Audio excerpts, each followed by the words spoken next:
All right. Hey, everyone. Welcome to the Kids in the Room podcast. Today, we've got Parul Somani on the actual podcast today, and we're going to have fun. We're going to talk about things, right? Ladies and gentlemen, the Kids in the Room podcast! Kids in the Room podcast! That's right. Brought to you by Move Faces TV. So, without any further ado, Parul, tell us about yourself. Tell us what's special about you. Yeah. Oh, what's special about me? Where to begin? No. Well, I would say that I am a mother of two, and I am very passionate about helping people thrive in life, health, and career. And so I am a leadership speaker and coach, really promoting the resilience and skills that can be taught and learned to navigate change, as well as a patient advocate, very passionate about cancer care and prevention. Wow. Cancer and prevention. Wow. How do you prevent cancer? Well, that is a great question. I mean, there's obviously lifestyle choices that people can make in terms of diet and fitness, but there is also a lot that is outside of our control when it comes to cancer as well. But a big step is to understand your risk and, for me personally, getting genetic testing done and learning that I had a higher risk played a big part in helping me at least detect cancer when it was still earlier and more treatable. And so whether it's getting the genetic testing done and learning the genetic risk you might have, or just staying on top of screening guidelines, then at least if there is something, that it can be caught earlier when it's treatable. Awesome. Wow, that's amazing stuff. A lot of deep stuff. Yeah. So what I kind of want to do is take a step back and talk about your, how you got here and some of the trials and tribulations and things like that to lead you here. Yeah. Let's go. All right. Well, we can jump in. I would say that I did not expect to be doing what I'm doing now if you had asked me even a few years ago. My background is studying engineering in college and then really selling out immediately and going into business. I worked at Bain & Company as a management consultant for, before and after business school over 9 years, and then in executive roles at startups, and was very much like a business background.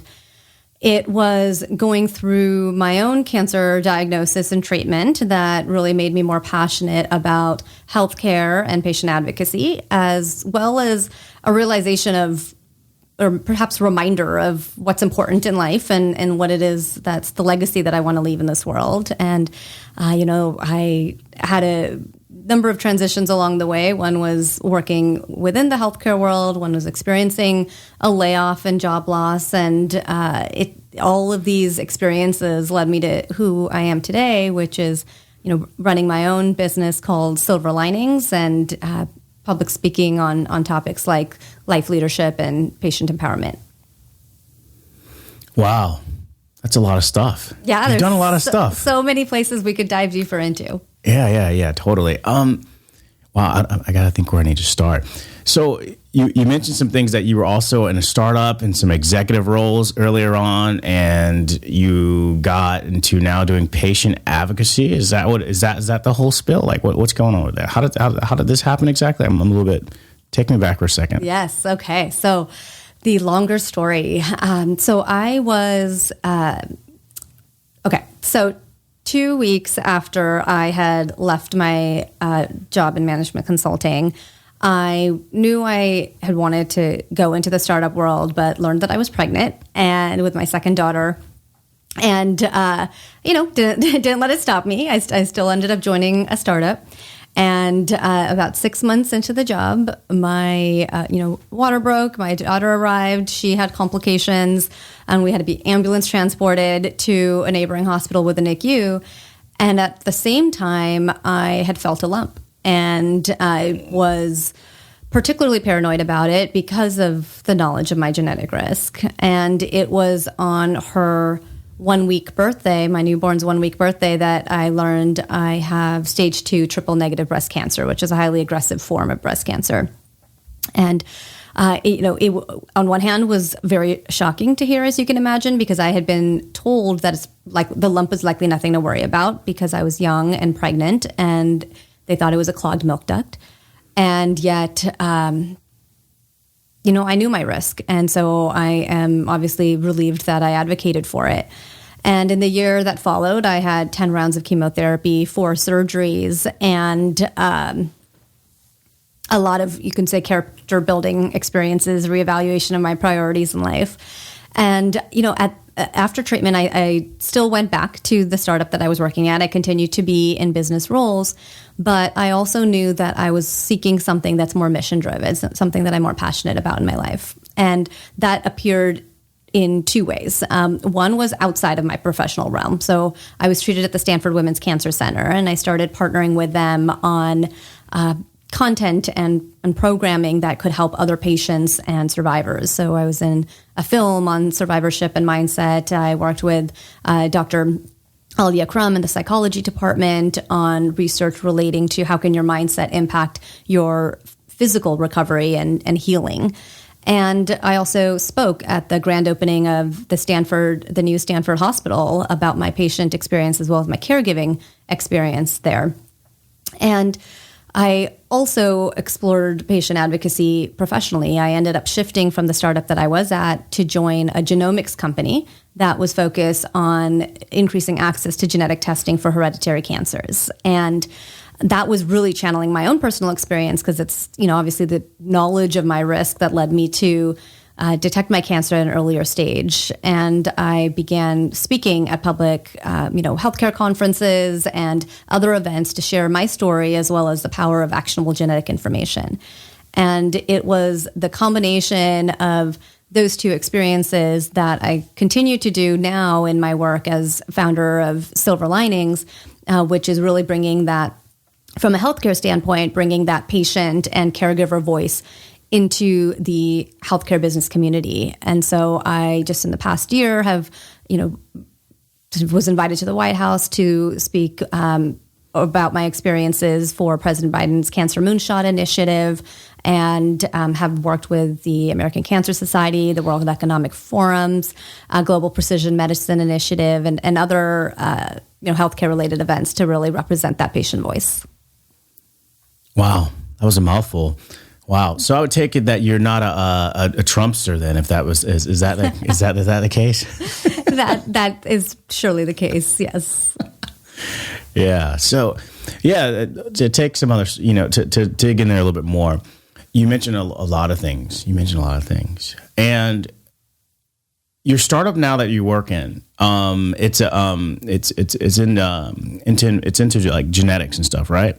No, so I had worked for a genetics company for about 2 years, and then and was very passionate about that work that I was doing. I, like I said, had been sharing my own personal experience and family story, honestly, as part of the business leadership role that I had there. I was leading marketing for their employer and clinical channel, so leading their B2B marketing team.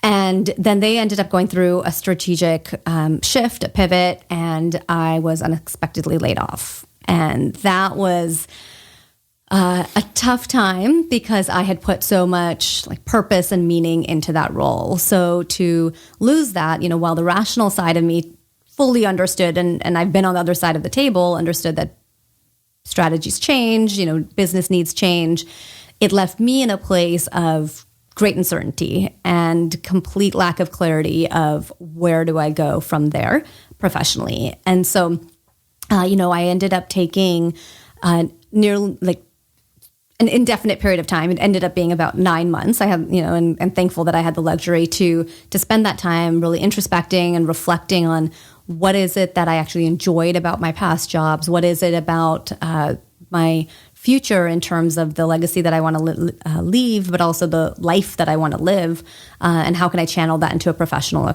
experience? And so I actually founded Silver Linings myself, where I am, you could say, owner of my my domain in terms of my lifestyle and what I work on, what I speak about.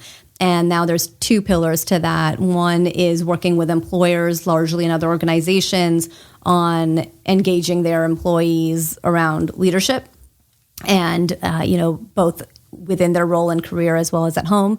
And then also the patient empowerment side. So I would say the genetics component is a small element of what I do now, more so from the perspective of when I'm sharing my patient experience and working with healthcare companies, a perspective that I bring to the table, but no longer fully working in the genetic space. Okay, cool. Wow. Yeah, that was interesting. So I wanted to also get your opinion on this. There's been a lot of things that have been going on recently with layoffs, because you mentioned layoffs. So let's talk about layoffs a little bit. Okay. There's been the Twitter layoffs. There's been, of course, Meta, and numerous of companies, even Amazon recently. So when it comes to those things of, I guess laying off people, what do you think about that? And what are some things that you could probably recommend to people who are going through these type of experiences of layoffs? Yeah. So there's two sides to the table of a layoff. And so one is the business side. And like I said, I've been on both sides. I've been working for a startup where we had to cut costs, where we had to go lean if we wanted to persist. And so, I understand that there are business reasons when a layoff might be required. I think it's the responsibility of the management teams and the C-suite, the leadership to naturally avoid that to the extent possible, not overhire when not necessary. And so it does require a discipline as you are running and growing the company. At the same time, there can be unexpected setbacks, changes in the economy or in the business model that no longer can sustain. And so if the overall business is to continue, then a layoff may be required. So I understand that. That said, I think there is a way of going about communicating a layoff, conducting a layoff. I definitely, struggled both when delivering the layoff of the news as well as when receiving it, how almost impersonal it can come across. These are people that you've worked with for a long time, you've worked closely with, you've considered your friends. And, when the business is trying to execute a layoff in a way that protects themselves, there's a reason those policies exist, and I understand that. But when you are kind of required to leave the premises right away, when you're not really allowed to pack your personal belongings because they're going to be shipped to you later, it definitely hurts to receive that news and have it delivered to you as an employee in that way. For someone who is being laid off, I think there is a natural emotional roller coaster that comes with that. The shock of hearing the news, wanting to understand what happened, why me in this particular situation. And there can be a lot of anger and sadness that comes with that. And if the individual has the luxury to take their time in figuring out the next step, I would highly encourage that reflection take place, because sometimes we end up, staying in a role for, out of inertia or potentially longer than we even planned to. And when that shift is almost forced upon us through a layoff, it can serve as an opportunity if we allow it to. If we take the time and space to think about, is going back and doing the same thing what is actually best for us and what we still want? Or is this an opportunity to seek a new challenge or experience? Wow. Yeah. There we go. I realized even during the pandemic, it was right now everybody's talking about, Twitter, Meta, et cetera, all the layoffs, and, Elon Musk, he's vilified as this demon now, when we loved him during the pandemic and when Tesla was doing great. But one thing I sit there and wonder is what I wonder is now that the whole, basically the layoffs have been kind of trendy right now to where it's now they're talked about. But layoffs they've been going on since the beginning of the pandemic. I remember March the 15th, 2020. I remember that was the exact day of when there was just hey, work from home. This is when remote work just got pushed across the board to all tech companies and things like that. And it's even during that time, I remember a month later, within big FANG companies, talking about, hey, look, we're not sure if we're going to lay off people and et cetera. And I remember people getting laid off. There was thousands of people who were getting laid off, and it happened consistently since then. But I think like now, I think we talk a little bit more about it where it's more transparent, and now it's like a big thing because now we don't talk about, you know, the other things that were going on there. I don't want to say the big C, but yeah, you know, I mean, it's like now we're talking about, oh yeah, layoffs and this person's bad. I was like, man, this has been going on for, I would say since March the 15th. Yeah. Well, you know, there are many businesses that are going through cycles of layoffs year after year. I think, you know, when we think about the last few years, there's probably two dynamics that were at play. One is earlier on in the pandemic, you know, you're referring to the fact that layoffs were happening at that time. You know, obviously there were definitely businesses that were struggling through lockdown, through the pandemic, and not all that survived afterwards. But I think a lot of the focus at that time was on just changing the way we work. So shifting to remote work, you know, everyone was in shock. How do we not just run the business, but how do we manage our family life, manage homeschooling if our kids can't go to school? And so there was a lot that was being figured out. And the focus then was much more on, you know, what was being called like the great resignation or the great reshuffle or the great, you know, rethinking about how are our priorities now changing as individuals, as family members, and, you know, is the work that we were doing what is sustainable for us or what we still value doing now that our life has been really kind of shocked over those first couple of years of the pandemic. Now you're getting into a situation where the scale of the layoffs is so different from what we'd seen before. And, you know, when it comes to thousands and thousands of people across very large companies that are being impacted, there is definitely a lot more attention to that element of it now. Wow. Yeah, I agree with that. I see that happening. You know, I also want to talk about, you know, some of the things that, you know, you were talking about cancers and specifically and some of the cancers and things like that you've went through personally. Mm-hmm. And when we start thinking about that, you know, what are the different types of cancers and risks that women typically have to go through, and what are some preventative measures that they can do? I know you mentioned genetics and some things like that. Mm-hmm. Could you dig more into that? Yeah, let's do it. Sure. So, you know, well, first of all, I will actually caveat everything that I'm about to say by acknowledging that I am not a medical professional, but just someone who has been very personally impacted, you know, by cancer as, you know, a granddaughter, as a daughter, you know, everything. Give them the personal impacted, you know, rebuttal. Yeah. Yeah. So, you know, first of all, I was 6 years old when I was first exposed to cancer.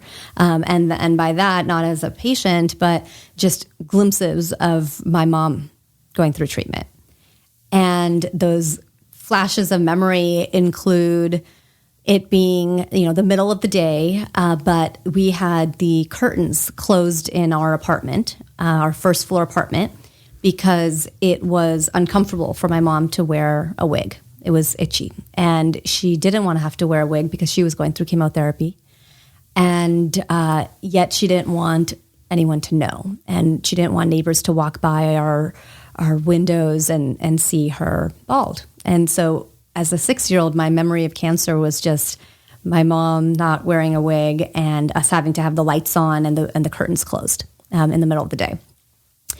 And it wasn't otherwise anything we really talked about. And it wasn't until I was in my 20s, 29, when I was discussing my mom's, you know, early onset breast cancer with my OBGYN and was told that there's this genetic test that can be done. And remember that this was in 2012. So before Angelina Jolie had gone public about BRCA mutations, BRCA mutations, and the genetic risk and, you know, preventive measures that one might take. And so in 2012, you know, I just thought like, oh, it's a simple cheek swab. And if I can learn my risk, sure. And the only family history I really knew to write about at the time was my own mom's. And in my insurance my insurance had actually denied coverage for that test because the only family history I had written was my mom's. And at that time, apparently that wasn't sufficient. Nowadays, I think that would be sufficient for insurance coverage, but they needed to know that there was more family members that had been impacted. And so I went to my parents and I told them that I'm thinking about getting this testing done. No one in my family had ever been offered it or even my mom had never been mentioned it by her doctors. And I asked them, do we have any other family members? And it turned out that, I knew my grandfather had passed away in his early 60s from cancer. And this was in India. No one had ever really identified what the origin, the primary organ of where the cancer had been. But I learned that many of his sisters had actually passed away of breast and ovarian cancer. And so all of a sudden, just because I had asked the question, was I now learning all of this family history that completely points to there being some hereditary risk, some genetic link, but that had just never been explored before, and no doctors had ever asked us about that before. But by pursuing that path, learning my own risk, it obviously empowered me to start getting MRIs and mammograms at a much earlier age than I would have qualified for. And insurance was willing to cover the cost of that because I had that test confirming that I have the higher risk. And the risk is higher for both breast and ovarian cancer. If someone has a BRCA1 mutation, and by higher, I mean high. I have an over 80% chance of breast cancer in my lifetime, and a high risk of ovarian cancer as well. And so, when I was 29 and learning this information, there wasn't necessarily anything prophylactic or preventive I was intending to do about it other than the earlier screenings or more frequent screenings. But there are surgeries that people may choose to do to minimize their risk, whether that's a removal of the breasts through a mastectomy or their tubes and ovaries to avoid ovarian cancer. And that is obviously a very difficult choice to make and a very personal choice that is not for everyone. But those would be the preventive actions for someone who knows that they're at high risk. Other than that, it's also important to recognize, though, that only about 10 to 15% of cancers are actually genetic in nature, or actually due to a genetic mutation. So the large majority of cancers are sporadic, or meaning that they are caused by environmental factors and aren't necessarily linked to any family history. So when it comes to prevention of cancer, it's really thinking about our diet and the products that we're using and the life choices that we're making. Wow. Wow, I need a tissue. Yeah, that's wild. Yeah, I think that was pretty deep when you brought us back to like the point when your mother was trying to hide the fact that she was doing like chemotherapy, right, and stuff like that, and having to put a wig on and things like that, and it's like, yeah, that's just like, that's so vivid. That's wild. Yeah. Well, and it's interesting because even though I was so young at the time, I grew up recognizing that was a family secret and not something that we talked about. And it could be due to, just our family dynamic and the choices that were made back then. It could be due to cultural influence that, in South Asian culture, you just don't generally talk about these types of things. And yet, even though I was so young when going through that, it influenced my own mindset to the extent that I have known for many years that if I were to be ever diagnosed with something like that, I would not want it to be a secret, and I would share it with the world. Because I think there is so much power that can come from experience sharing. And just like our family wasn't really talking about it when I was younger, there are so many cultures and communities out there that are not having these raw and candid conversations about something that so many families are going through. And I ended up blogging my entire experience real time from, diagnosis through to treatment, because I wanted to, the scrapbooker in me just really wanted to document the experience, because my daughters were so young at the time. I knew they would at some point want to know what their mom went through. But I also knew that there was going to be so much that others could learn from my own experiences and just sort of observations that I was having, and knowing that I wanted people to not just learn from my experience, but hopefully be inspired by it. That actually then went on to shape my own approach to my treatment and my own mindset and attitude about it, and helped me be stronger going through it as well. Yeah. Wow. Yeah. Yeah. A lot of stuff there. And I think like it must have took a lot to, have to navigate well, here's what I want to say. Like for you, how was this different when you were dealing with a lot of your, when it came to friends, who weren't going through these things? Like, could you walk us through that experience? Like, how was that? Like, how did you navigate with that? Because you had to hide and do different things, and your friends didn't have to do this. Somebody just walks in the door or knocks in really fast and just, And like when I was a child versus when I was going through it myself. Child, or even now, it's just like it's a crazy, Yeah, so. When I was a child, it was, and perhaps I just suppressed these memories, so I don't know. But I would say it wasn't as much of an impact on me socially, because at that time, I would take the school bus to school, and it's not like somebody would just stumble in and come across my mom or anything. And if we were going to be out, then she would wear her wig and kind of be comfortable with how she's feeling and looking when we would leave the home. Conversely, when I was going through treatment myself, I actually only wore a wig once my entire time. And I actually felt more uncomfortable and as a result, inauthentic.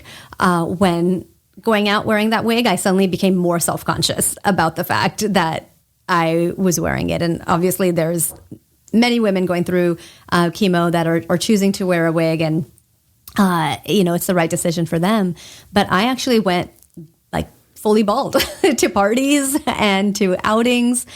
Sometimes I'd wear a scarf or a hat, but for me that just felt comfortable, and it just felt like a choice that I was making in a situation that was otherwise so choiceless. There was so much that was just happening to me. So to be able to choose, that I'm going to proactively shave my head, that I'm going to feel comfortable just bringing my full self to whatever event I'm going to, that felt empowering to me. And when it comes to my friends and whatnot, they were so amazing. I would say that, first of all, in that first month after diagnosis, it's just such an emotional roller coaster, so much uncertainty and stress as you're figuring out, a care team, figuring out a diagnosis plan or a treatment plan, that it wasn't for a few weeks that we actually told our friends more broadly. And the way we ended up telling our friends more broadly was actually letting them know, so by the way, here's an email letting them know that I've been diagnosed with cancer and I'm about to start chemo, but that my birthday is also the following weekend. And so assuming I'm feeling okay from my treatment, would love to have them all over for a birthday celebration, right? So it was one of those things where we approached our social life and this health challenge in a very coexisting way. We welcomed our friends in and shared with them what I and the family were going through, and what that allowed for, that vulnerability allowed for them to show up for us in the way that they wanted to. And I learned from my friends how to be there for others by the way that they had showed up for my family.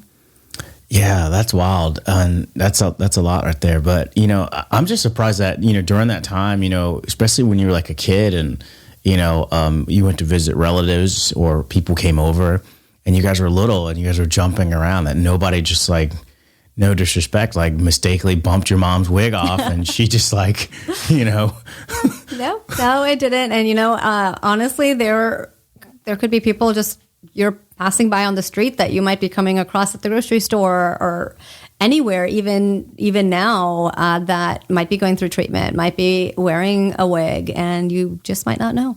Oh, just might not know. Wow. I don't know. I think that's just interesting because, like, being a kid, you just don't pay attention to like stuff like that. Like, you get it that somebody's going through something where you're just jumping around, you're having fun, you're playing, and you do something and the wig comes off and somebody's over, and now mom's like, "What?" It's such an embarrassing moment. Like, yeah. I know those thoughts have to go through somebody who's going through that mind, like they always have to be, cognizant of like, hey, there's a wig on my head and it could come off, or the wind might blow too strongly. Like, there's how would you say it? Would you say it's like, I don't want to say like low self-esteem of it, but like there's this insecurity of it where that thing that protects you from everyone knowing that you have. And I think that's harder when you're keeping it a secret. Right. And that insecurity is that much larger when you're trying to keep it a secret. I think because as I was going through my journey, I was very open about it, that interestingly, the one day that I did wear a wig, it did make me feel insecure because people knew and I was okay with them knowing. But it did make me feel more self-conscious because, one, it's like, okay, because everyone knows, they also know that I don't have hair. So this is obviously a fake thing. Since I was wearing, not that anyone would judge it or anything like that, but I was more self-conscious about, okay, is it crooked? Like, have I like somehow shifted it by accident? And I felt like a lot of my mind share was going towards thinking about like, how is this wig positioned on my head, that I wasn't able to just have fun. And so for me, the right choice was choosing to not wear it. But for, lots of people out there, it helps them retain a little bit more of, perhaps who they were before they were diagnosed, right? And to a lot of women, their hair can be a big part of their identity and their self-esteem. And so if it is a source of power and a source of joy for you, then more power to you, right? Wear the wig, own it. But if it's not, if it's an insecurity, then know that it's a choice to not have to wear it. And, I found it liberating to not wear it and more empowering in terms of how I approached my own treatment. Yeah. That is, yeah. It reminds me of a conversation too, as well, that I was having in Turkey recently with two of my friends, Burçin and Celine, and I was basically talking to them about like, baldness and stuff like that, and we were drinking, we had this conversation. It was just like, oh yeah, I don't know why guys care if their hair goes bald or not, and like things like that. And I was like, man. My thing is like, I think it's like, the same reason if a woman lost her hair. I mean, if her hair was her identity and now it's all gone, like there's an insecurity there for, I think, a lot of people. There's some people that look awesome with their hair bald, but there's some people who just don't have that head shape, I remember, I'm laughing because I very much knew that I was going to be losing my hair and that was something I could expect. And yet it was still definitely very jarring when it started to happen. And like I had mentioned before, I chose to proactively shave it before like more and more of it fell so that it would again feel more like a choice that I was making versus one more thing that was happening to me. And, my parents and my husband and daughters and a friend came with me to the hair salon, when I got the shaving done. And I remember my dad saying that my head is 100% certifiably round. And it was just really funny because, like you said, we don't know what our head might actually look like, when it's shaved. And I didn't know, was it going to be all like bumpy and deformed looking? But it was just funny that my dad commented on how it's like certifiably round. Yeah, I mean, because it could be awkward. I mean, you could have one of those pyramid heads, where it's like, you have a point in the middle or whatever. You could have an indenture. Your head could look crazy. You could have like one of those, the heads where, the mom didn't rub the head really well and she didn't turn the kid over. Round it back out. Yeah, it could be one of those heads. So it's like, everybody doesn't have a pretty, bald head. So I definitely put my hat off to literally anybody who has to go through that because it is definitely that way. So I kind of tie back to male pattern baldness would go through the same similar things. And I think like, it's like, there's not much, how would you say? There's not that much of, I don't know, advocacy for like men when those things happen. And like, you know, it's just like, you'll see people from high school. You're like, holy cow, man. You look so different because, you know, the weight, you know, you might have gained because you start sitting on the couch. You didn't exercise anymore. Right. And now you just like your hair's all gone or it's turned all gray. And you're like, you don't even recognize these people. Like, I know I go through sometimes people, you know, who are like on Facebook and they're like, you're like, dude, how did you start getting gray hair already? Like, what the heck? You're not even that old. What the heck? I know. I think, well, you know, the reality is that we're all changing, sometimes in ways that we don't necessarily want to or realize. But, you know, parts of it are just recognizing that our identity is constantly evolving and keeping a pulse on that, like keeping a pulse on what have we been through and what does that mean for who we are today and what we want out of our tomorrow is all just a part of living and growing. Yeah, I kind of think that, you know, when people, as they age, you know, I mean, at birth, you look like a baby, you don't have much muscle mass, you can't really walk, you can't do anything, right? Then you get to this other period in life where you start growing and growing, and now you're an adult, you have body hair, some people, maybe some people don't, I do. But, yeah, and there's these things, right? But then, you know, you get older. It seems to me almost like you're changing back to a baby. You start losing muscle mass, you know, your hair starts going away. It starts thinning. Your skin starts, you know, sagging. It's like you're just a big baby. You don't have a bottom like you used to have back to in college, you know. Now it's just like, what is this? We're all in denial. You know, it's funny because I think aging can happen so gradually that when it comes to, you know, mental and emotional aging, it just really creeps up on us. But, you know, at some level, I don't think that I'm that different than when I was 20. And clearly I'm like in complete denial about that because I have lived so much life in these last 20 years that I just inevitably must think differently than I did then. But you know, if you put me in a room with 20-year-olds versus 50-year-olds, like actually a lot of my friends are now 50. So like the number still sounds old to me, but like, you know, I know people that are very close to their 50s, but otherwise emotionally, I think that I should be talking to the 20-year-olds. But then I was actually recently in a conversation with a 16-year-old, a high school student. And that is when I realized, oh my gosh, I like legitimately am old because it's like the language was just so different. We had this fascinating conversation about emojis and the usage of emojis. So let me ask you, if you were going to text someone with like an LOL, you know, oh, that was so funny emoji, which one would you use? Wait, which emoji would I use? Yeah. Wait, hold on, wait. So like if I'm going to text someone, which emoji would I use? Like if someone texted you something that was really funny and you were responding with an emoji to, you know, express that, oh yeah, that was really funny. What emoji would you use? I would use the one that was like, I use the one that's kind of like the crying and the laughing one. Yeah, I would too. And that means that we're old because in this 16-year-old, apparently some Gen Zers would think that that's like the wrong emoji to use. He described it as cringy. And so I was like, well, what would you use to respond that something's really funny? And he would use the emoji that had just lots of tears flying down.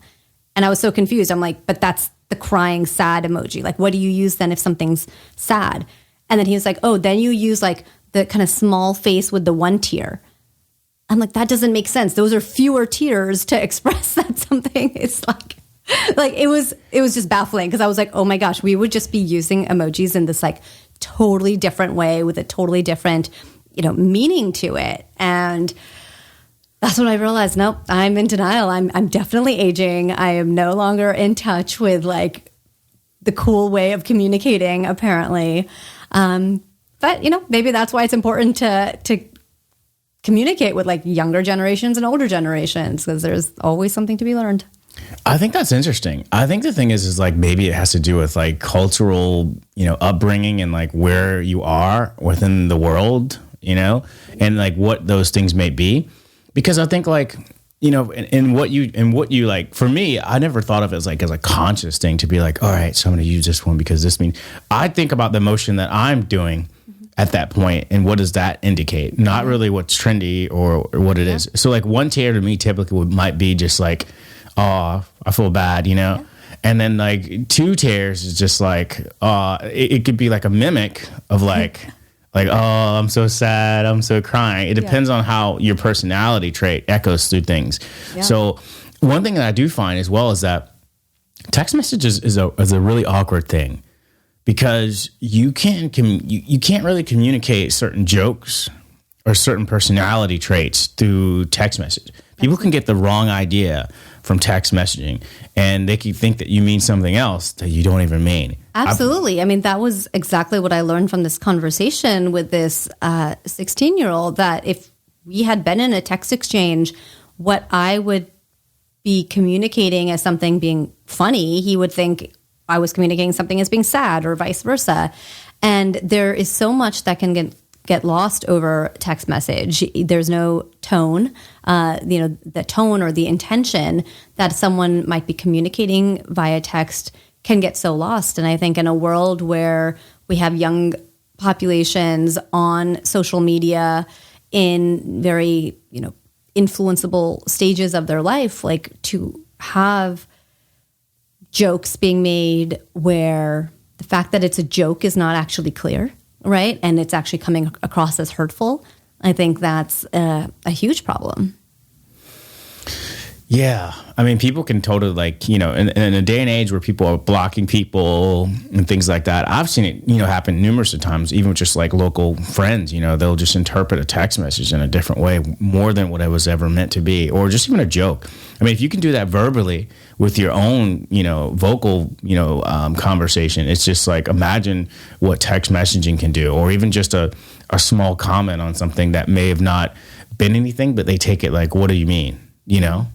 Yeah, no, absolutely. And I think, an important skill that is possibly getting lost is being able to give people the benefit of the doubt, right? Like if something is lost in tone or lost in the emotion that's not clear in a text message, rather than pausing and thinking, okay, like maybe I'm misinterpreting this, like maybe this is actually what the other person meant. Let me clarify, or let me call them quickly and just kind of hash it through. Oftentimes that clarification is not happening. Oftentimes it's just this internal, like, oh my God, why would they say that? Like, what is their problem? Why are they being this way? And when these like little things pile up, then all this friction can get created in friendships and relationships and team dynamics and how coworkers are working together. And so it's important to be able to, communicate with clarity and give people the benefit of the doubt. And if there is something that is hurtful or just seems wrong, then recognizing that maybe it's your interpretation rather than the intention of the person that sent it to you. Yeah, I agree with that.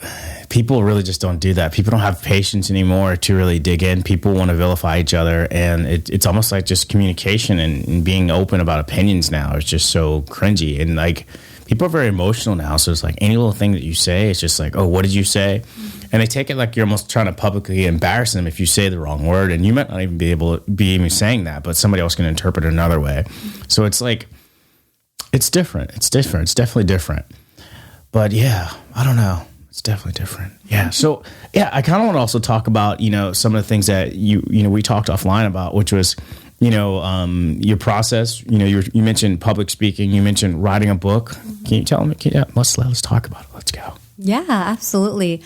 I think one of the things that can be exciting in life is that you don't actually know where it's going to take you, and that is something that is not necessarily like natural to me. Like I, for most of my life and to this day, have very much been a planner. Like I like to know, okay, this is the end goal. This is like what I'm expected to do, and I'm going to work my way towards it.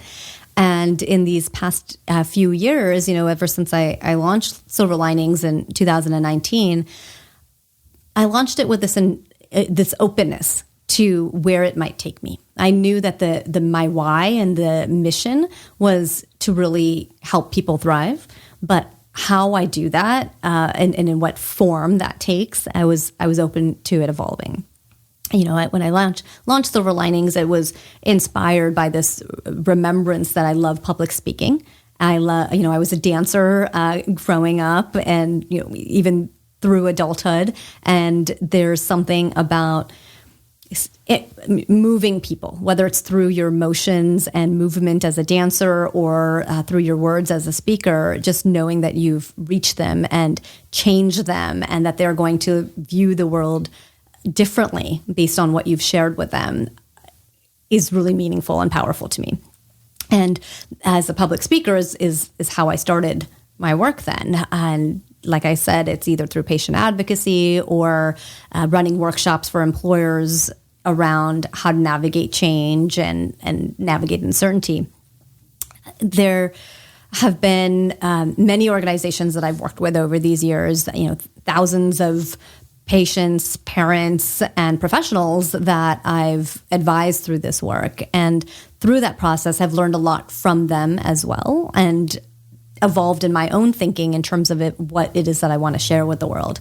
And so now I'm excited to be going through the process of really pulling all of that together in a leadership and personal transformation book that is aimed around helping people learn how to get unstuck and move forward with intention, and hopefully achieve their peak potential, whether that be in life, health, or career.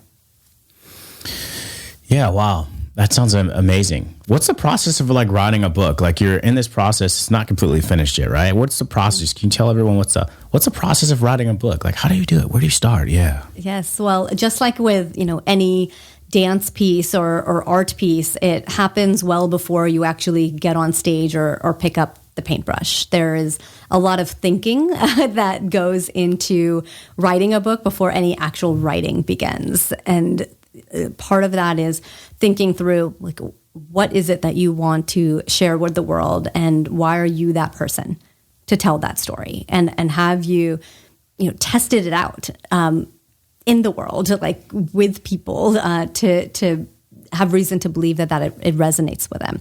And this is coming from the perspective of writing a nonfiction book. And once you have some clarity around what it is that you want to write and what it is that you can contribute to that conversation, it's thinking about, do you want to self-publish or do you want to go the traditional publishing route? Self-publishing allows you to move faster. You can go straight to writing your manuscript and getting the book published in a paperback or hardcover or online format. And the responsibility for distributing it very much falls on you. The traditional publishing route can come with a stamp of credibility of your work as a thought leader in the space, but it has a much longer process. You need to write a book proposal, which is different than the manuscript, but more of a sales document for why you should write this book, why there's a market for this book, and what the book is actually about, like the table of contents, sample chapters. Then you pitch it to a literary agent, who then would pitch it to editors and publishers, who may then offer you a book deal, and then you would go to writing the manuscript, and then it would get published and distributed, and it can be a multi-year process. Wow. How did you learn about all this? This had to be how did you start? Well, once I realized that this is something that I would be excited to do, it was really about just doing the research. And that involves, step one of any research, going to the internet and seeing what is written about the publishing industry and the different approaches. But it was also reaching out to my network and connecting with people who have gone through the process themselves and learning from them what are the lessons learned, the best practices, and what they wish they would have known when they started.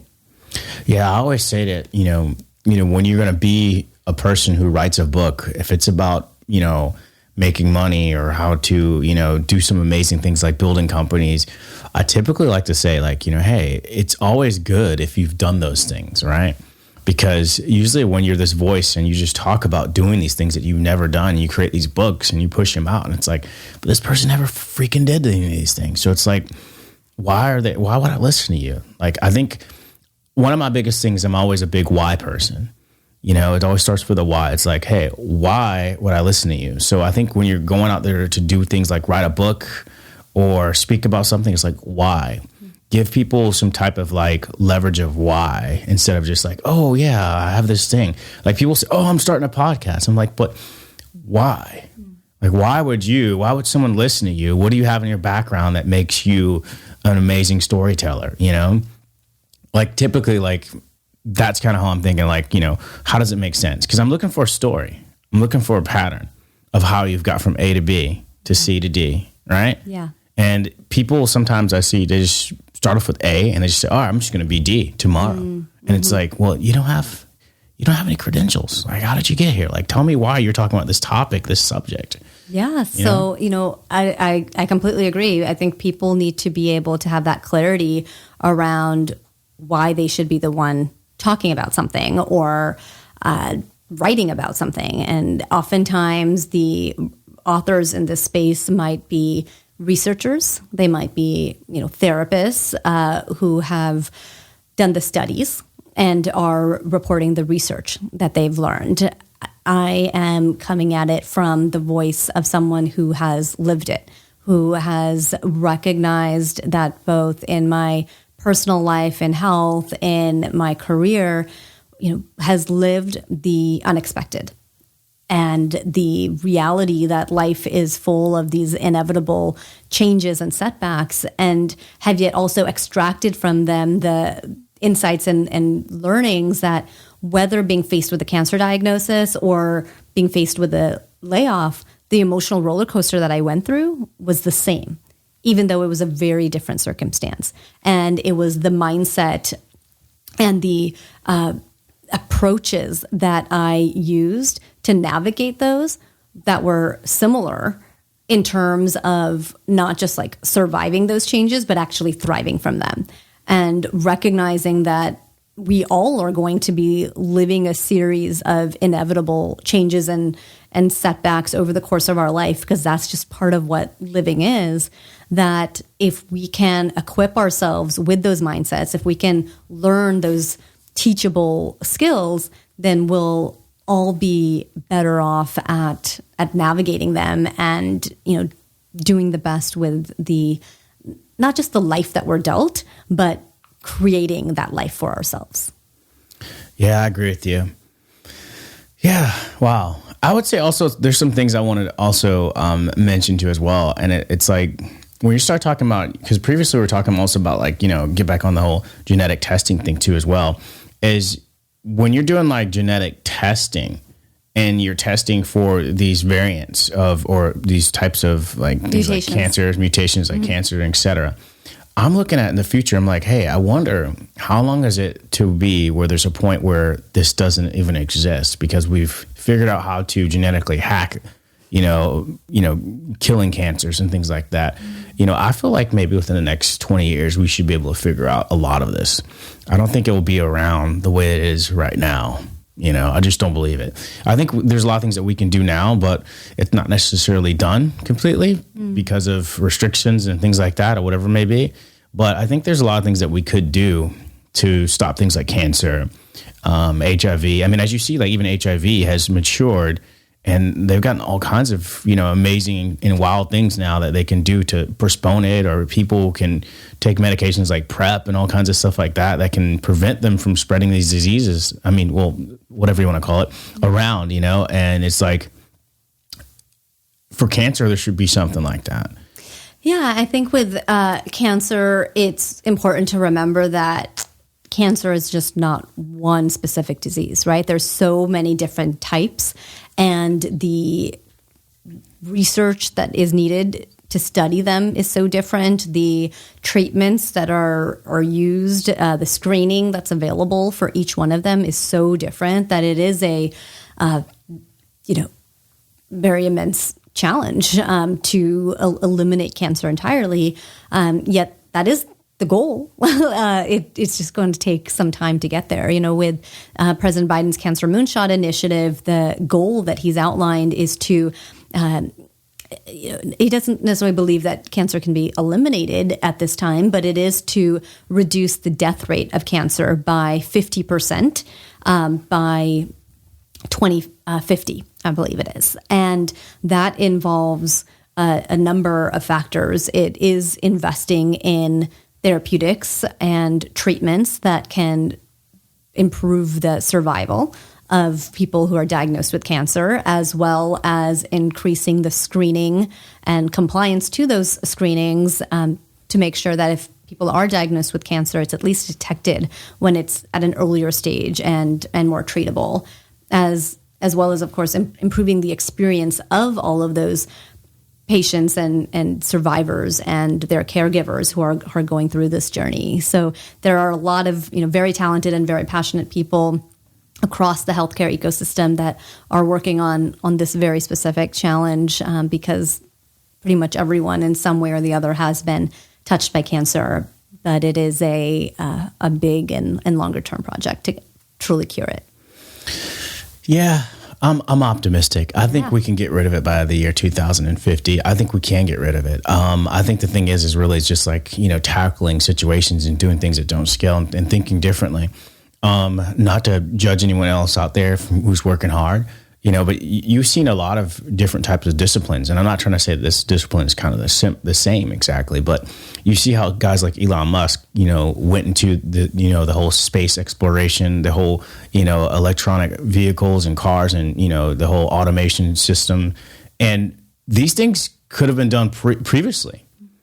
The difference is who is working really hard on actually solving these solutions and problems, and who is pushing it really hard, and who are just looking for Band-Aids, and who are just like, there's so many different things that are connected into the machine, and there's profit that kicks off things. And I'm not, kicking things off, but at the same point, there's like, there's profit when it comes to diseases. There's profit when it comes to illnesses. You look at these deductibles, when they're $25,000, a year for deductibles, this is insane, and it's like, what is going on? So to say and think that overnight they're going to try to find this exact cure, it's almost laughable, because at the same point, we're in a capitalistic country, and it's like, hey, we're here to make money, or world in general, right? The world is about making money, right? And it's like, the more money you have, the better the life expectancy is. I mean, you look at guys like, excuse my, not trying to disrespect anyone, but there's guys like Magic Johnson who had HIV for years, yet, so many people before him and after him have died. This guy's still kicking away, I mean, most likely he's still, having, intercourse with his wife. And it's like, how's this happening? So it's like somewhere there's just like a line of like, who's really going to actually be honest and just figure it out, or who's going to push the curve to really doing that? I think we're moving to an era where there's AI, where there can be AI that actually figures out a lot of these things, or there may be things that you can't hide anymore as much as far as like cures and things like that when it comes to science and genetics and things of this sort. So for me, I'm a little bit optimistic. I think it can be done by the year 2050. I think the thing is who's going to drive it?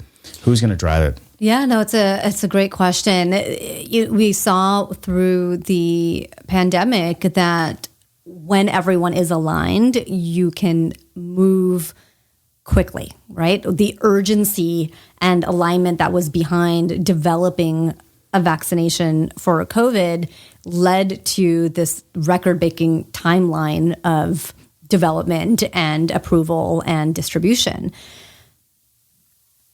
The challenge with a lot of healthcare is that those incentives are not aligned to this point that you made, that it's a capitalist economy, and there are people that are in organizations that are on the profitable side of cancer not being cured, right? And aligning all of those incentives and aligning all of the stakeholders to act with that same level of urgency to develop a treatment or a cure for all the different types of cancers. Like, maybe it is possible, but the reality of it in terms of logistically making it happen feels so just incomprehensible. I think the reason why that may be is because, typically in the human, I guess you want to say creativity or lifespan in general, or we get to these points, for example, let me just say it this way. We get to these points where we just get these amazing discoveries, and these pivotal points change everything. And so when you start thinking of things like COVID and how we use those to do the new ways of vaccinating people, it's like, oh, wow, well, that science can be used to do a lot of other different things that we may have been slow to progress on before. And it's like, again, why wasn't that done before, and who could have not done that previously?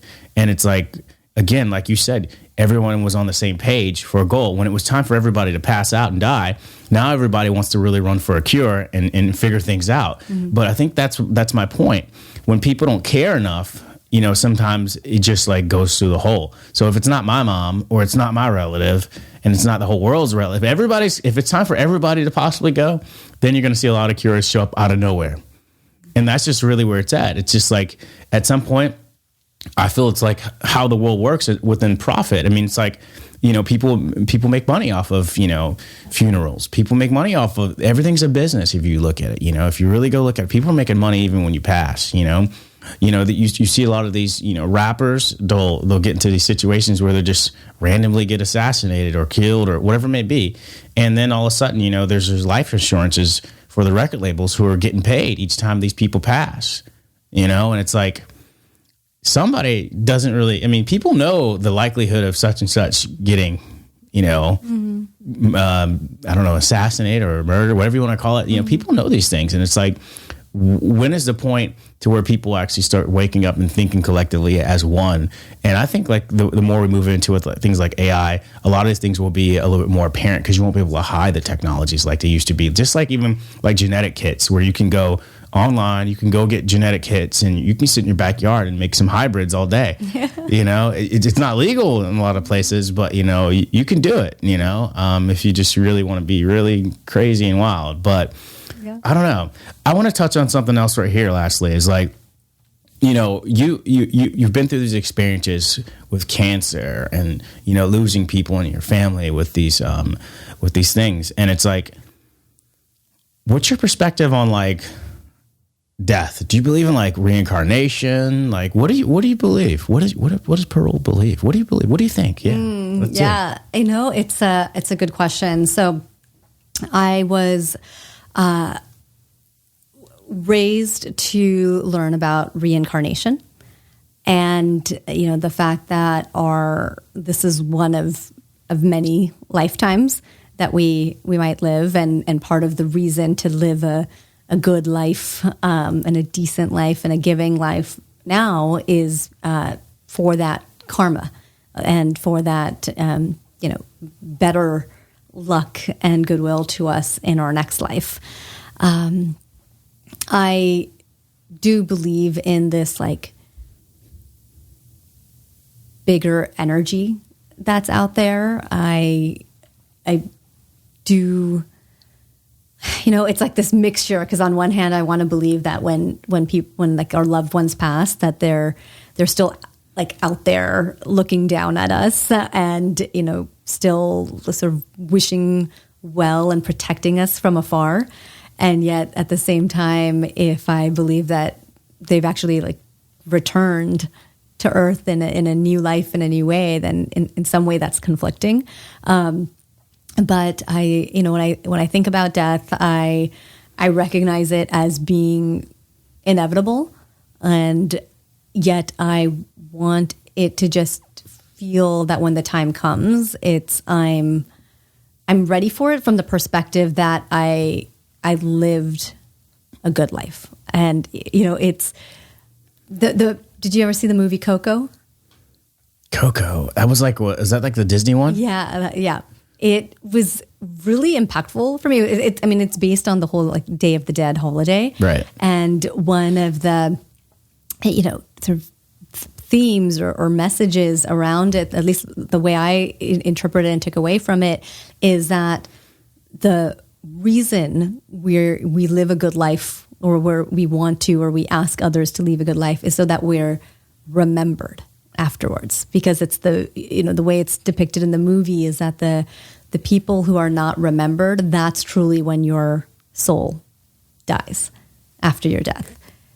And I thought there was something beautiful in that the way we live on is by being remembered. And so when I think about, how do we leave a legacy? How can we be remembered? It's by impacting people. It's reaching people. It's by helping them live a better life, and a life that's, kind of giving back in return. And so that's what I tried to do. That's deep, but I kind of think about those things too, and it digs down to me in the way, like, it's awesome to leave behind, yourself as like a memory and people to remember you. But then most people don't get remembered. Most people are forgotten, right? It's just the way it is. And it's like, I remember when I was little, in Connecticut, and I had a friend named James Barnum, and his great grandfather or something like that was James Barnum, who created the Barnum and Bailey Circus. Mm-hmm. And so, like, we went all through Connecticut to see, like, all these statues and these castles that his great-great-great-grandfather owned, and how he created this greatest show on earth, and pretty much a self-made man. And it's like, he had a little small guys. There was a little person named Tom Thumb, and he had a wife. And I remember just how they were showing how small they were. And I was just like, this is wild. I never knew these things even exist. But to dig on what was really important was, like, I remember going out towards, the ocean, and there was a statue of him facing the ocean. And I was like, holy shit.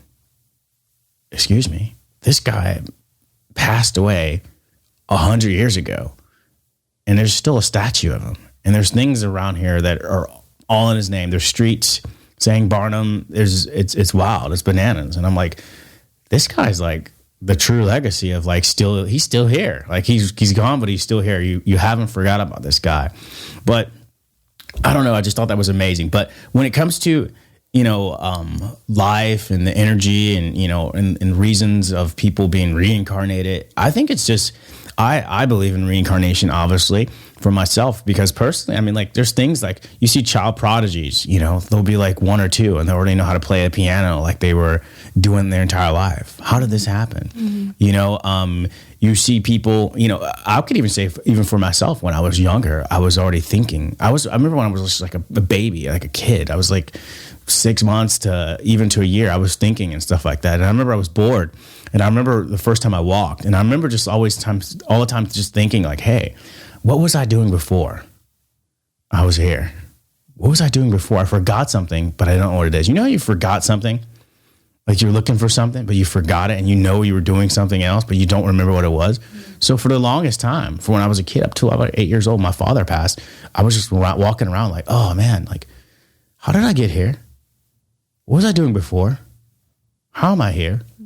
And people were just like, oh, he's just shy. And I'm like, I'm not shy. I just don't understand what the heck's going on.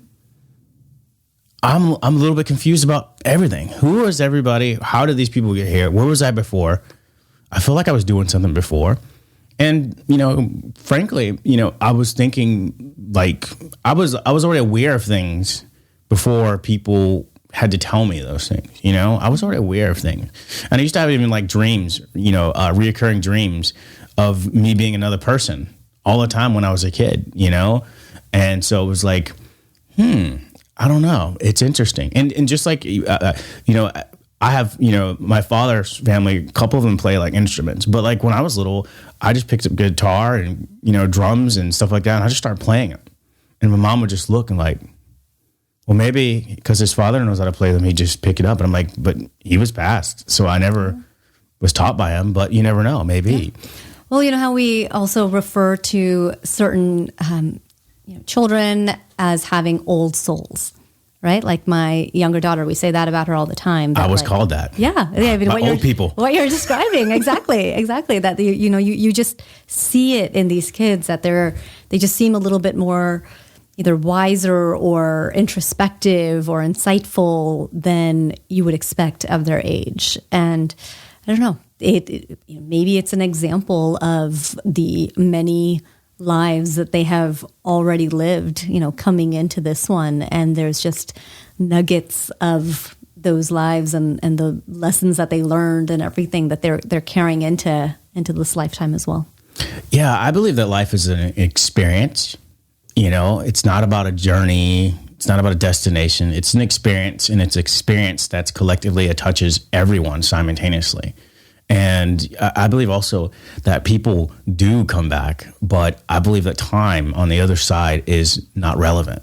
There is no time. There's no end. There's no beginning. Mm-hmm. And I think that's hard for us to fathom as humans, because it's like we live on a plane or dimension where time is relevant. Mm. But on another dimension where time is, it's nothing. That is hard to understand. How does that connect here and here? And then you start looking at, scientists where they're discovering, duplicate galaxies supposedly that are, identical to ours, that are thousands and thousands of light years apart. And it's like, well, wait a minute, what's going on here? Oh, I mean, have you seen the images of the newest telescope, like the newest space images? I saw some other ones recently about like this duplication of a galaxy, and I was just like, that's pretty awesome. But I don't know. It might be related, but there is a $10 billion telescope that had been under development for many years, and the sort of earliest batch of photographs were recently released, and it is sharper images of space than we've ever had before, as well as further views than we've ever been able to have before. And it's looking at pictures like those where you realize that we are not just Earth, but our entire solar system is a speck of the broader universe that's out there. It really puts into, question, how do we think about the scope of our life and the scope of our impact? And as you think about, talk about time, it's like, well, what is time when millions of light years away, there's this potential parallel, world that's living. It's, I don't know, a lot of philosophical, potentially unanswerable questions, but, it can get overwhelming to think that, are we so nothing in the grand, vast emptiness of space, or it can be, well, who we are and the life we're living is the experience that we're having now and day in and day out. And what are we going to make of that experience? And, when I spoke of legacy and being remembered, it's not necessarily on some broad scale where we have statues built of us and, revered for generations to come. It might just be impact on the handful of people that are in our family or in our network of friends, and just knowing that we've tried to leave the world a little bit of a better place than it was when we came into it, even if it's in that small circle of friends and family that we're interacting with. Yeah, that's true too. But I think things are so complex. It's so complex that there's a lot of things there that people really don't understand. And I think even within things like reincarnation, it's you're not going to remember everything. And if you do go through life remembering every life, then I would think that you're just, you can spend your time mourning about your previous. The people that you were in love with, the people that you met, the relationships that you had, the children that you had. Mm-hmm. And if you don't see those people in this plane, right, it could be kind of depressing, because now you're thinking about, man, because now your life of now, right? For example, let's play that game. Your life now, you have kids, you have a husband, and it's imagine not even remembering any of those people, and then being in a total different life later, and then remembering your kids, your husband, and it's holy crap. Oh, it'd be so overwhelming. I assume it's a coping mechanism to not remember all of that, because you're saying, that would just be so emotionally overwhelming to suddenly miss all of these different family members that one had in a past life, or the relationships or the losses that they had experienced. at the same time, I had gone to a sort of wellness, well-being resort that had different classes that you could sign up for and different instructors and spiritual healers and things like that. And one of the classes I myself hadn't participated in, but some friends had, was called Past Life Regressions. And it was a sort of meditative but almost hypnotic state that the instructor would guide you through and put you in, to the extent that, as she claims, you would actually have visions and memories from your past life.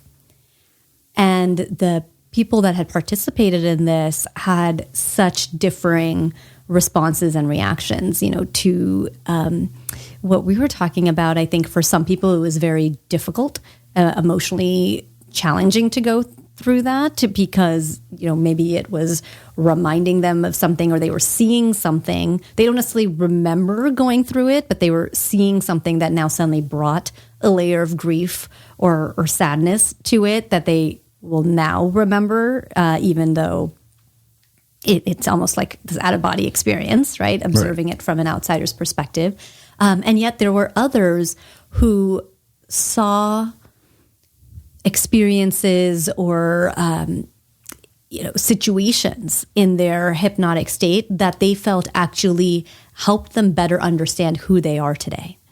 Whether it was like an irrational fear of flying, or a fear of kind of being trapped, right? Or positive things, right? Like the desire to always help people and heal people, right? And one very good friend of mine had done it, and she is such a loving soul and spirit, always smiling and wanting to help others. And she had gone through this past life regression and had visions of being a healer in, generations ago. And so there can be something that's helps us understand who we are, but it's not like we can pick and choose what that experience could look like. And so we have no idea of knowing how it might impact us. Yeah, I totally agree with that. And it can get really deep when you start digging into things. And so that's why, like, a lot of things, like, I don't agree with is like, I don't want to say that I don't agree with, but I'm not so much of an advocate for it. And that's more like, arranged marriages, or, any type of thing of like you hear people say, like, my soulmate. Mm-hmm. And I'm like, dude, what's the chances your soulmate looks just like fucking you? Mm-hmm.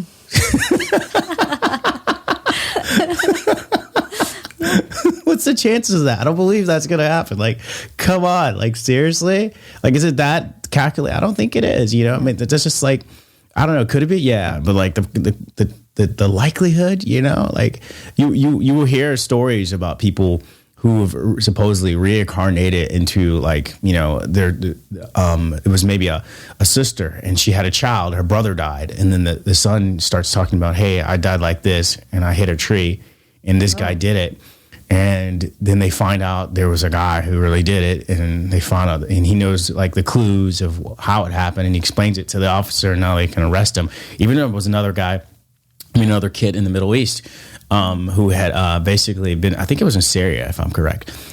He basically had told his parents, and relatives, that there was a man, he was such and such, and he was another man that lived in another area, and he was murdered by, I think it was a brother or somebody, etc. And he went, and they were like, what are you talking about? Like, come on, what's this? Is he okay? Like, and he knew exactly where this place was, and he told him vivid things about it. And he went and spoke to the lady who was previously his mother, and told her, hey, look, this is me, this is who I was, and explained these vivid details to her. And he said, this person killed me with this blunt object. And they ended up finding out the guy supposedly who did it ended up killing himself because of fear. Like, how would he know this? Because how did he know I was the person who did this and explained this? So he ended up killing himself, supposedly. Oh my gosh, that's so insane.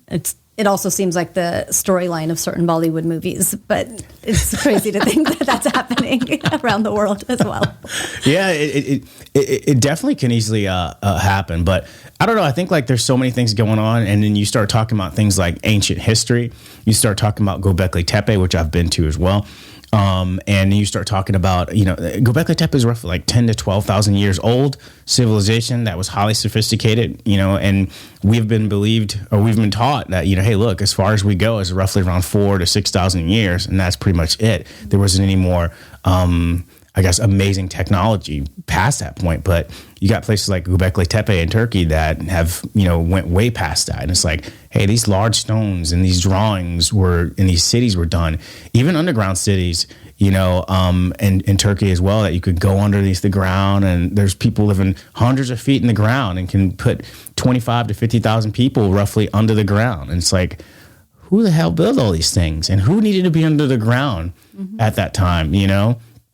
I just think that's in Cappadocia, by the way. Yeah. And it's like, it's pretty amazing. It's like, how the hell? I've been in those caves, and I'm like, how the fudge did somebody just dig all this stuff in here and just live in here like this? And it's amazing. And I know, like, there's different people who say, oh, well, this is the reason why it was done, and this is why it was used by, you know, earlier religious people. But then there's also studies that say, like, those people just discovered those places, and that people probably already were here. The original people who built it were the original people that were no longer, you know, able to represent themselves, but then those people occupied it as they discovered it to hide. Mm-hmm. So that's another thing too that people are talking about. But I just think it's really interesting, a lot of this stuff. But yeah, I think reincarnation is pretty interesting as well. But I actually was telling a friend about this stuff, and he had said he'd read like this book about this woman called Dolores Cannon, and he was talking about this past life regression. I was like, yeah, I think I'm good on that. I don't want to do that. And he had basically, like, maybe like a couple months after I spoke to him, he started this TikTok about reincarnation, and I always got like 1 million followers on TikTok. So, and that's literally all he talks about, and it kind of just blossomed during the pandemic, and just like grew. You know, in a way that might not be that surprising, right? Because I think when people go through, and we did it collectively as a society, but when individuals go through such a, whether you want to call it turmoil or just like have their whole life turned upside down, then faith can play a role in how they might cope, right? And it doesn't necessarily need to be like religious or doctrinated in nature, but just kind of looking beyond themselves and trying to understand, is there something bigger out there? You know, what does it all mean? And when you talk about concepts like reincarnation or karma, it all ties into that. And so I can see that there could potentially have been a, you know, larger swath of people that, triggered by the pandemic, were starting to have those questions about, you know, meaning and purpose and the why of, you know, everything that's happening, and just learning to cope with it all. Yeah, I think, you know, I don't know. I did like a DNA test, and it told me like one of my paternal ancestors go back to Ramses III. And so I was like, holy shit, that's pretty cool. And what was so odd about that is I was always like, you know, drawing like these pyramids and doing these things. And then I remember my grandpa, he would carve these pyramids and these Egyptian structures out of pocket knives. Interesting. Out of a block of wood. And I remember I found one with my grandma. I was like, hey, what is this? Can I have one of these? I thought it was a toy. Yeah. And I was like, can I have it? And she was like, yeah, that's not yours. That's your grandpa's. And I was like, oh, well, you know, like, it is? Okay, cool. Well, where did he get it from? And she's like, he makes them. I was like, yeah. Hidden talent. Yeah, right. Yeah. And I'm like, okay, whatever. Whatever. Yeah. Where did he buy it? Okay, whatever. I was like, there's no way he can make this. Yeah. And then one day I saw him, and he was just sitting beside the actual window, and he had like a basic little pocket knife, and he was carving this Egyptian structure, and it was symmetrical and identical on each side. I was like, and I remember just looking all around his hands. I'm like, how the heck is he doing this? Yeah, you're like, where's the mold or something? Yeah, I'm like, what is going on? Like, how is he doing this? I'm just confused. It's like, how the heck? I'm looking around his hand. Yeah. He's not saying anything. He's just going away. And we never had a conversation about this. But literally, I just watched him do it. And I was like, how can he do this? Yeah. And, you know, he doesn't know this, I don't think. Mm. But, you know, when I did a DNA test, that's what it told me. Yeah. So I was like, oh, wow. Well, I mean, it comes from him. Yeah. It's the paternal line. It raises this question of, you know, when we think about whether it's old souls or just natural talents that we see people having, were they just randomly born with this natural talent in this particular lifetime? Or is there something bigger going on that we don't understand in terms of it's a talent that they've actually, experienced and developed over multiple lifetimes, that it's just getting better and better every time. And when we see it presented to us today, it has its own form, or it has its, like a higher level than what we would have expected out of the average person. In this case, maybe it's not a talent that he's like necessarily refined over time, but it's almost like a talent that's kind of passed on through generations, and like it's in small ways. But I don't know if we'll get answers to these questions, but they're definitely really fun to think about. Yeah, I think it's interesting because it's like, I wonder to a point where I'm wondering like, hey, wait a minute, is it some point where possibly also genetics has a certain amount of memory that we don't understand? We know that we have these traits, but could there be even more? Could consciousness actually be, something that could be pushed down through DNA? Could reincarnation be pushed down through DNA? You within the same line, and then eventually somewhere that line, someone else is born with that consciousness of that person within that line. Yeah. 1,000 years removed. Absolutely. It's a good question. I think there are studies in genetics around like, how does our environment influence our genetics? How does our genetics change, right? Like these, mutations that we talked about earlier in this conversation around like the BRCA mutation, like there are some BRCA mutations, most that are just passed down from generation to generation. But there are also those individuals who have those like sporadic mutations. Like they are the first to suddenly develop that mutation in their germline and then pass it on to, future ones. And so then what causes that initial change to happen in the first place? And so if that can happen from like a medical standpoint and in a way that's related to disease, then it's a fair question to ask, like, are there environmental factors or actions that we take, and maybe it's like in the talents that we develop, can those actually change us at such a fundamental genetic level that actually then does get passed down to generations in its own, form of a memory or talent or whatever it might be. Yeah, it's interesting. I think about a lot of things. Yeah. And it's like, I don't know. I also wonder, like, when we were talking earlier about like earlier ancient civilizations and the technology that they had, versus now, and some of the stories that they told. And it's intriguing because then you still have even, again, I mentioned Göbekli Tepe, what was the other one? Cappadocia.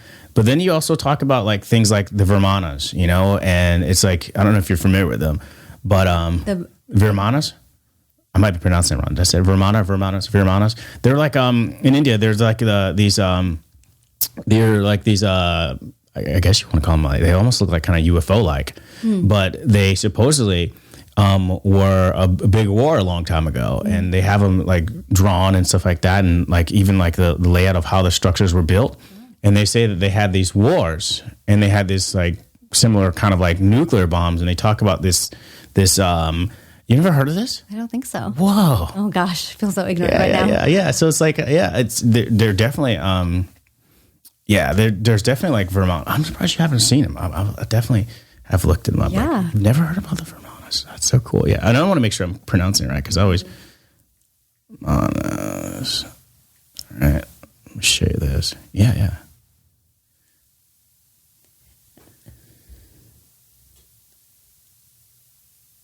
Is that underground? No, this is like something. It was like it literally like what this supposedly was like levitating. It was supposedly like something that had like it could propel, and they had like a war, and it's like, oh, crazy. Yeah, let me see if I have something a little bit better and a little bit bigger in depiction. I do feel like the more I've traveled around India, the more I realize I like don't know about India because the history and the culture is just so rich. No, I haven't seen that. Yeah. They were like UFOs, and they flew. Oh, it's so insane. They had wars, and there were like blue characters that were there, and they came down and gave them the technology and taught them a bunch of stuff, and they were building a bunch of stuff. So we see a lot of temples that were built earlier times and things like that. Supposedly they were the ones who taught that knowledge. Oh. Yeah, and Okay. they described them into detail. They described how they were built. They were used. They explained some type of like nuclear technology that they were using in a war, and it bombed everything and killed all these people and stuff like that. So this is before people were talking about bombs. Wow. Okay, I'm gonna have to go look into this. This is Yeah. crazy. Yeah. So yeah. It's a lot But of when you stuff. start looking at some of these like Asian cultures, or like these like ancient cultures, there's just so much that must seem baffling to us today and hard for us to understand. And yet in some ways we're circling back to that, right? Like whether if you look at the trend of like Ayurveda or something, it's like things that my mom or grandparents have been talking to us about for a long time in terms of like what's healthy for you. Like we didn't necessarily understand the scientific reason. We just knew that it was like embedded in the culture. And there's probably elements of that like in science and, and more that we just don't communicate it in the same way, because now we look for like a scientific definition for everything. Whereas, it might not have been articulated that way in generations past. But they had their own like rationale and meaning, and maybe they already had the wisdom. They just didn't document it, or, like we just don't understand it today in the same way. Yeah. Wow. Yeah, I agree with that. So, I want to thank you for coming on the podcast. It's been an amazing conversation, by the way. That's great. Parul Somani. Yes. There we go. I have to say that. I don't want to butcher her name. Mm-hmm. It's been great. Is there anything that you might want to say to the audience or people out there where they can look up some of the stuff that you're working on, or, maybe when that book comes out, hey. Yeah, absolutely. So my website is parulsomani.com. And if that's difficult to remember, then it's Designing Silver Linings can also go to the same website. And folks can either follow me on social media, or they can sign up for my email newsletter on my website to learn more tips around how to thrive in their own life, how to navigate change and live with intention. And, keep updated on all that's happening, whether it's with the book or other activities. Awesome. Thanks for coming on the podcast. It's been amazing. Let's go. Thanks. Ladies and gentlemen, the Kids in the Room Podcast! Kids in the Room Podcast! That's right. That's right. Brought to you by Moo Faces TV. Let's go!